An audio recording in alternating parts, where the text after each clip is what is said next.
Hello dear learners, let us continue the discussion on models of organizational effectiveness. In the previous session, I have talked about some of the models, goals model, system model, constituencies model, some of the examples we have seen.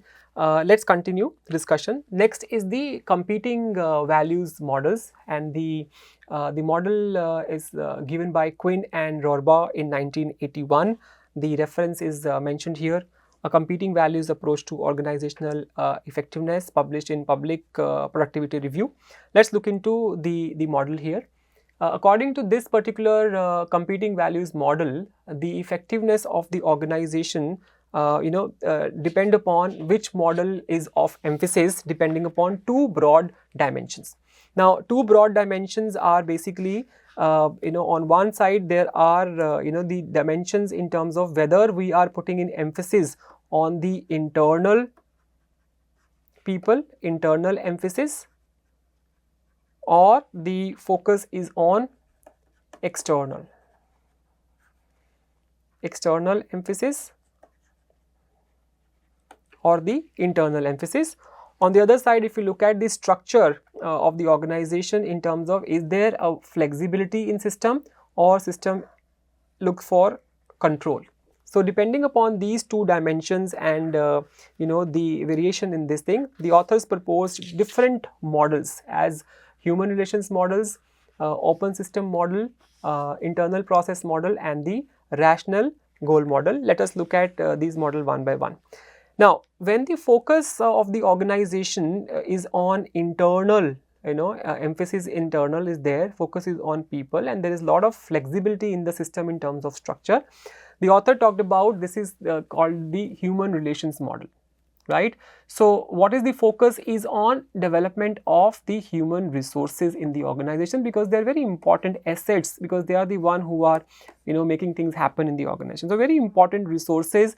The focus is on development of the human resources, right? What are the means? Cohesion and morale. Right? Basically talks about focus on much more on the human relations, because the emphasis is on people here, and of course the flexibility on one side. So, this model is termed as human relations model, right? On the other side, if we have internal focus, but there is also a lot of control in the system, this is called as internal process model. Now, internal process model, it says that the focus of the organization is on maintaining the stability and control. They are looking for stability and control. Now, in order to reach these ends, what are the kind of means that the authors propose? Information management and communication to be followed in terms of meeting the end of stability and control, and hence internal process model. The focus is on internal processes to achieve the end of sustainability and control, right? A classic opposite of this is, if you look at the focus organization is the external emphasis, and there is a lot of flexibility in system. Now, you see this is a open system model. We talked about this thing, right? How to meet the demands of the external changes. There are external changes happening, right? There could also be changes, external changes that can provide, these changes can provide opportunity to the organization to expand, right? So, that is how the ends focus on growth or resource acquisition, right? So, how will the organization achieve ends is about the flexibility and readiness to accept changes, right? How you will try to balance, how you will bring in the internal changes depending upon the outside changes happening, how you would want to leverage the opportunity. It requires a lot of flexibility in system and the organizational readiness to do this, because you want to grow, right? You want to leverage the opportunity, you want to grow as an organization, you need to acquire resources for that particular growth, right? On the other side, if you have outside emphasis, external emphasis, but you need also control there, you are focusing on the rational goal model. Now, according to rational goal model, the focus is on increasing the productivity and efficiency of the system, right? And the means what are to be followed are planning and goal setting. These are the means, important means to reach the ends. Now, according to authors, it's not about one organization will have only one particular model. At one different point in time, the focus of organization can keep on changing. Sometimes the focus will be on human relations model, sometime will be on internal focus model, sometime on rational goal model, or sometime on open system model. So effectiveness of the organization, if you look at, of course, will vary depending upon which model is being emphasized, right? At the same time, the organization can also look at, maintaining the balance. If they can maintain a balance of these particular thing in terms of increasing the effectiveness of the system, that's what this model talks about, right? It's a competing values model by Quinn and Rohrbach. Next is the model of balanced scorecard, and the balanced scorecard approach has been, this particular concept has been given by Kaplan and Norton, published in Harvard Business Review, titled Using the Balanced Scorecard as a Strategic Management System. So basically this model has much more applicability, or I will say much more famous in the strategic management literature, right? So in this particular model is suitable when the organizational the effectiveness requires that the members look at the holistic picture in terms of different pillars, how organization is doing in different quarters, and how the things should be looked at, right? Let us look at what 4 different aspects the authors have talked about in terms of the balanced scorecard, right? Now, first of all, we'll talk about the financial perspective. So, first pillar in the balanced scorecard is about financial perspective.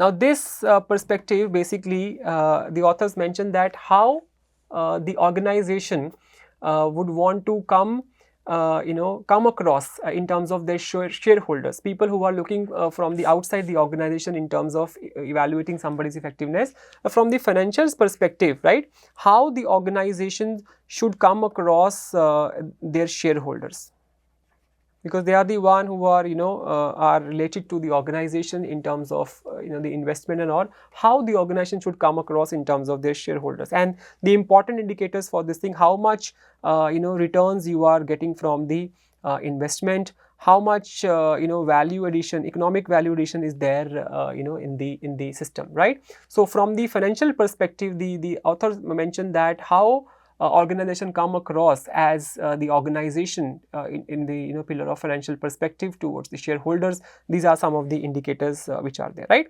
Second, the pillar that they talked about is the internal business processes.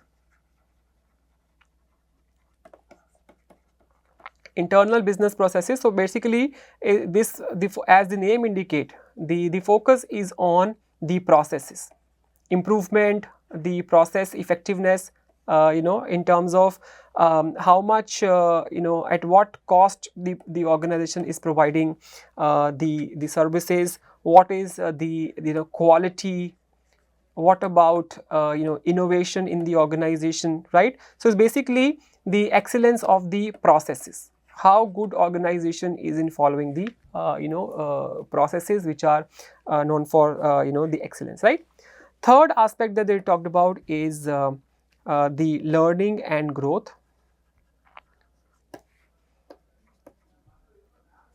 Okay, so learning and growth is basically how well organization is on the path of continuous learning and growth, how much they are into the process of growth, focusing on change and bringing in a lot of improvement in the the organization, right? The focus is on because it's a learning and growth, focus is on also the employee satisfaction in the organization.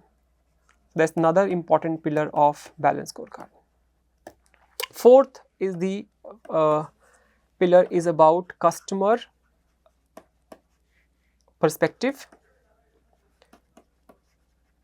It's basically how much satisfied are the customers with the organization's product or services, and what is their perception of the organization. Some of the indicators that we are just talking about, right? Now the idea here is that the balanced scorecard, if you look at, the idea is here that the organization is going to be considered to be effective if there is a balanced between the various indicators I've just mentioned. There's a balance being maintained in between the the various pillars, and it is suitability is when the organization is looking for the holistic growth, holistic effectiveness. Then this model will be much more applicable in that particular context, right? Then comes the legitimacy model, again mentioned in the Cameron's work. The effectiveness of the organization depends upon whether the organization is actually focusing on or engaged in some legitimate activity. Okay, so the effectiveness is based on whether the organization is engaged in the legitimate activity, and if it is the case, then of course it can be said that the organization is effective. If not, then of course the evaluation will differ, vary according to what is the thought process in that particular way, right? Then comes the fault driven model. Fault driven model, if you look at the effectiveness of the model, is dependent upon, as the name indicates, that there should be absence of faults. If there are no faults in the system, right, basically we can say that it's a fault driven model of the organizational effectiveness. And then if it is, this approach is basically useful in the cases where, of course, the improvements are needed, strategy for improvements are needed. Possibly, I'm relating it to it, but not exactly related to the fault driven model. We can look at the example of Six Sigma certifications by the organization, in terms of especially in terms of production, when they talked about the least number of errors, Six Sigma certification, so it is error free, only some percentage of defect in a large number of production products they are producing. So could be another way of looking at it in terms of fault driven model. So if the organizations, they have absence of faults, right, or errors, I would say, perhaps they can also be considered as the organizations which are effective, effective organizations in that particular context, right? Then comes the model, finally, high performing model of organizational effectiveness. As the name indicate, high performing organization means how well your organization is performing in terms of various activities when it is being compared to the other organization in the context, in the same kind of the work, similar organization. So if your performance is excellent, if you are doing really well in comparison to what their your competitors or the similar organizations are doing, so one can say that the organizations are effective, right? This is particularly important when it is really important that the comparison is required, especially in the private sector organization. If you look at the market capture, how much the market is being captured by the different competitors, and if you really want to see that whether how much is the other party or other competitor is performing really well, so this kind of model perhaps can be used in terms of that particular understanding, right? So these are some of the models of the organizational effectiveness as listed in the paper of Cameron. The effectiveness of ineffectiveness, and of course are also mentioned in the text of Rene for you to refer, right? Okay, now with this we are coming to the concluding the section of this module on managing for high performance in the public sector organization. So I'm going to talk about two important the models here in telling you about the research insights on managing for high performance in the public sector organization. So first, the research paper that I am going to focus on in this particular discussion is the paper by Diwal, published in Public Performance and Management Review, titled Achieving High Performance in Public Sector, What Needs to be Done. So first of all, we will look at the authors, what they have done is they have tried to find out which are the high performance factors, which are the high performing factors for the organization to perform higher, and then they also has come up with the different themes for the public sector organization to work on in terms of improving their performance. So first of all, we will look into the aspects of the high performance organization, the characteristics of the high performing organization, and then depending upon this information, we are going to relate that how public organizations need to follow this model to be to become a high performing organization, right?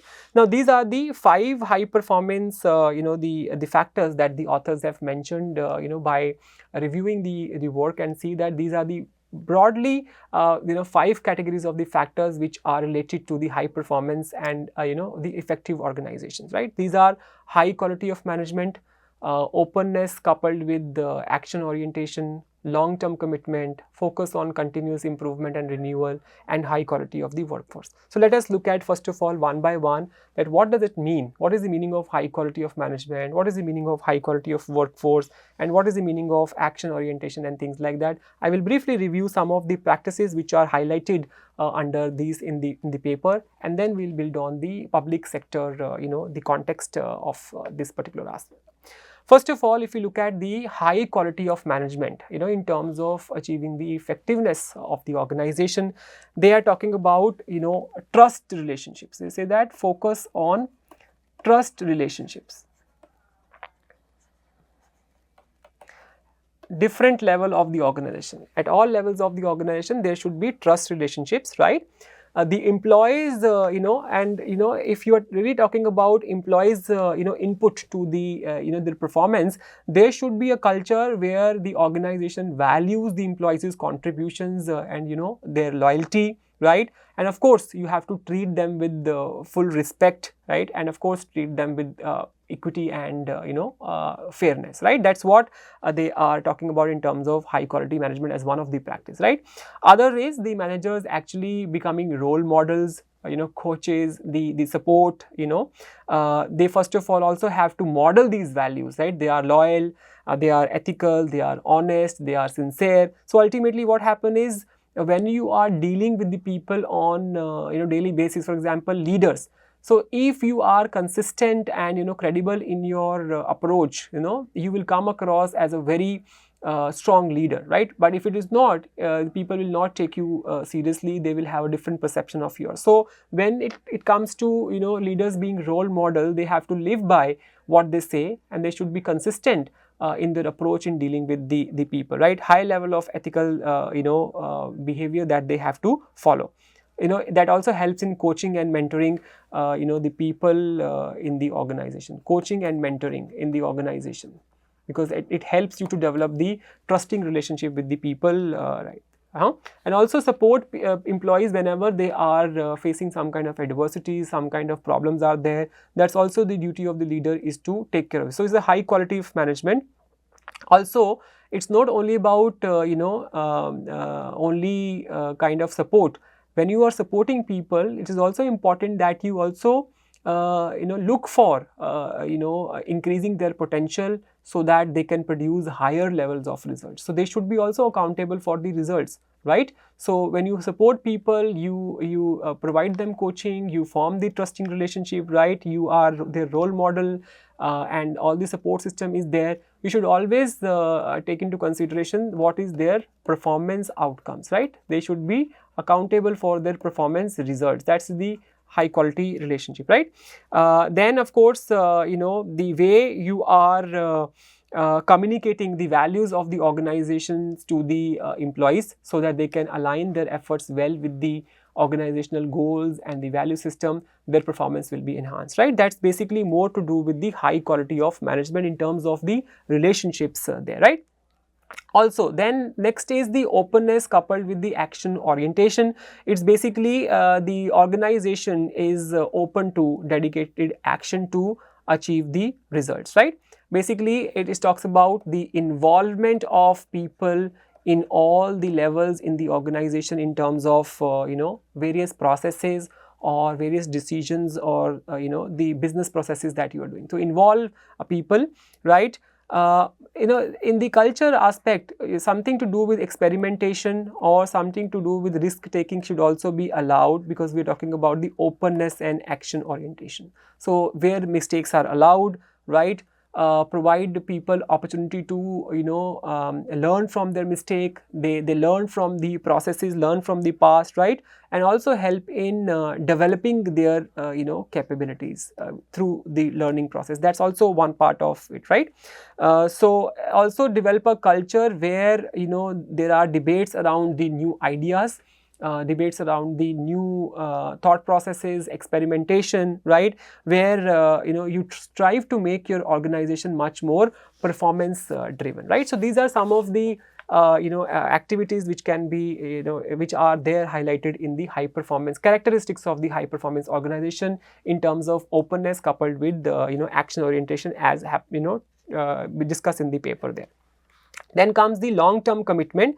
It says that if when it will come to long term commitment, you focus on long term outcomes rather than short term focus on the long term outcomes, right. Making the all the people should be focus of this thing, your employees, various stakeholders, people outside, in terms of your suppliers and things. I wish everybody should be striving for creating value.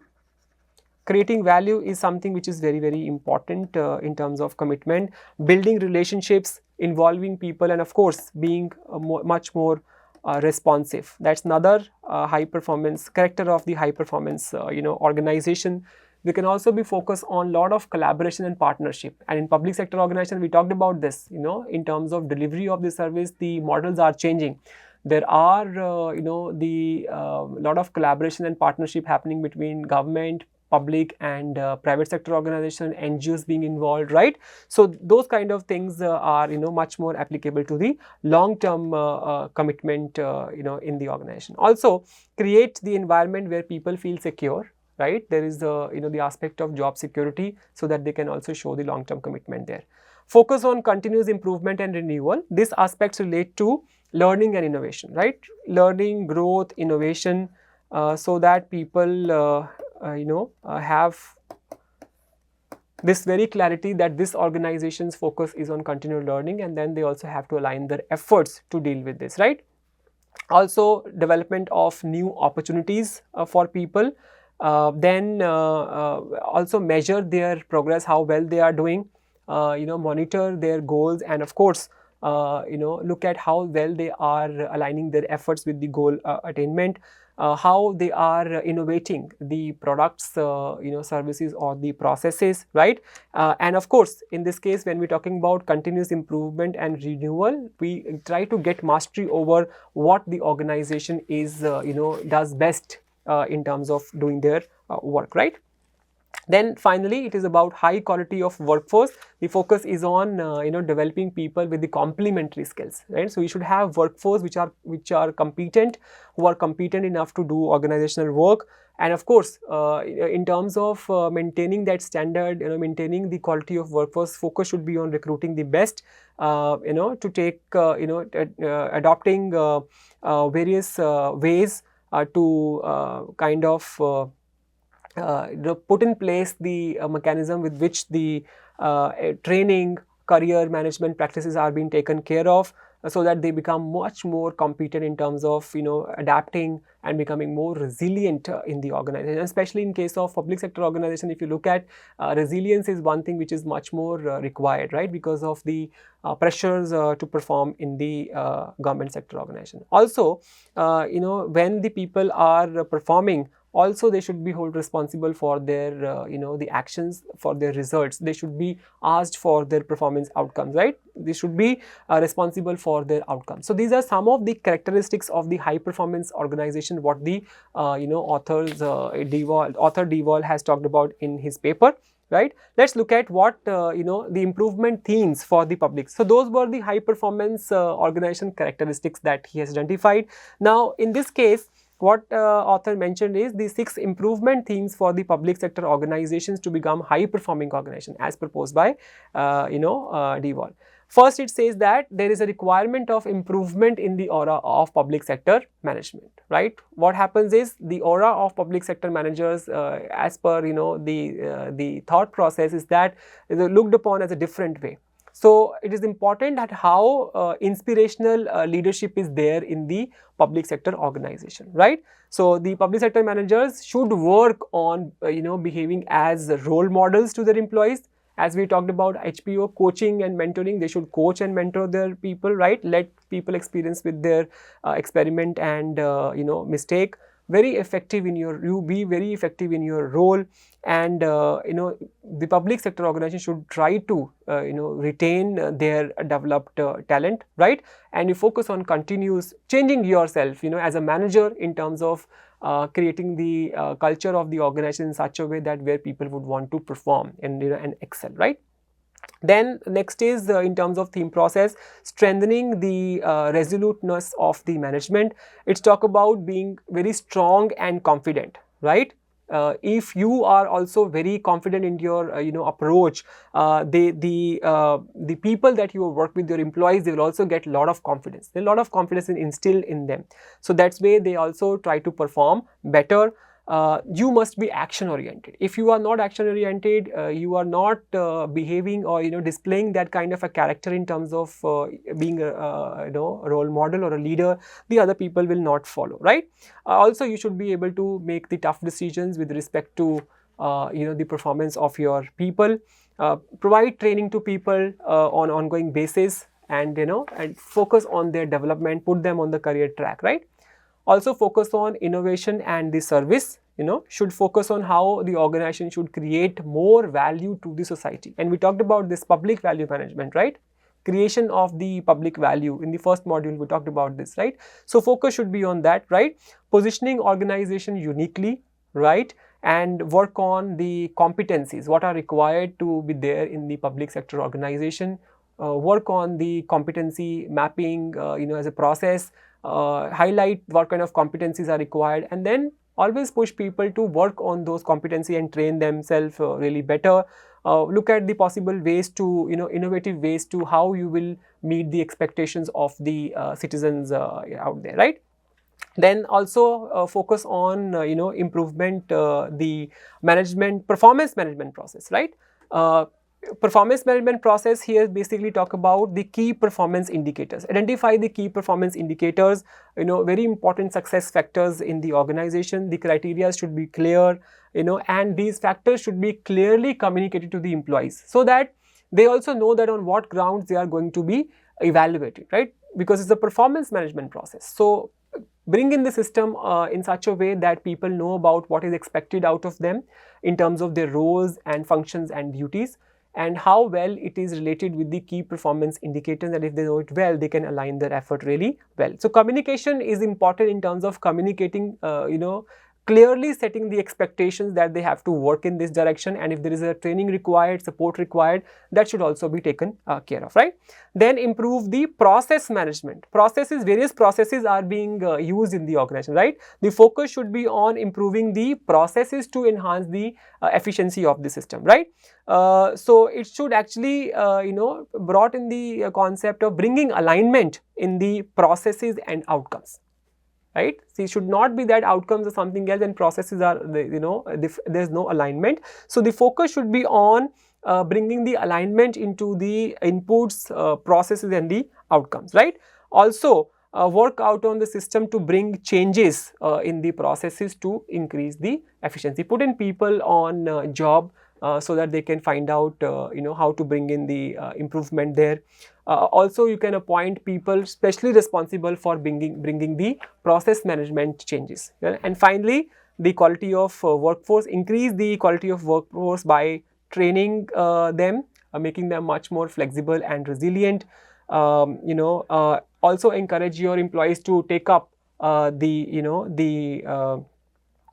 some kind of programs. Also, there can be aspect of knowledge exchange both within and outside the organization. Learn from the best practices, and also focus on recruiting people with the willingness to who can take responsibilities and can perform in the challenging situation, right?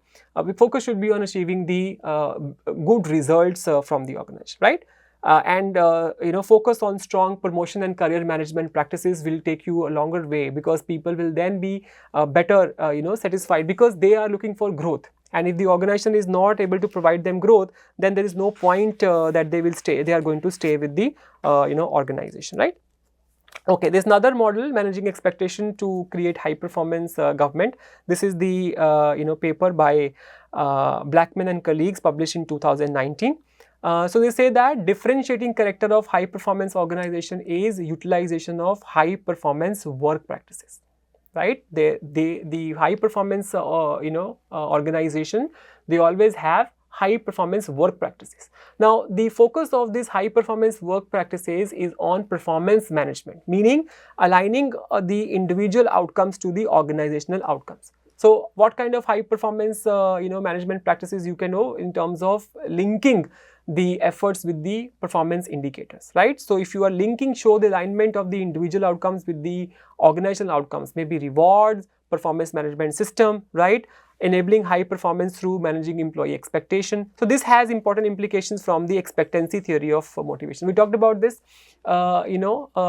expectancy theory of motivation very briefly, but of course in the next module on the motivation, we'll talk about details in much more sense.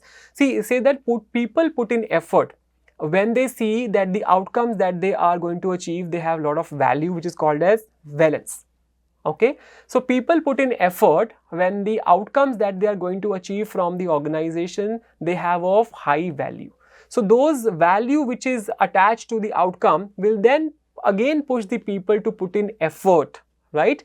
Because if the outcomes are not valued, outcomes attached to their performance are not valued, there is no way that they will be able to align their action really well with the organization, right? So basically, the valence, expectancy and instrumentality processes, expectancy and the value attached to the rewards or the outcomes, it is required for creation of goal and role clarity, which is very important for the high performance of the organization, right? So with this, we are concluding this module on goals, organization goals, performance and the effectiveness. Now, these are not the only two models, but much more in the public sector organization. The text of Rene mentioned many more models also, but we have just picked up some other models which are not available in the text. You can always refer to the text to find out more models, but these are the much more the applicability of these models are much more in the public sector organization and the government organizations, right? So with this, I will conclude the session. And I will continue the discussion on this theme with the next module, which is module 6 on organizational structure and the impact of its dimensions on the functioning of the organization. So till then, I will suggest that you guys continue to learn, follow the various articles that I have shared over the slides here.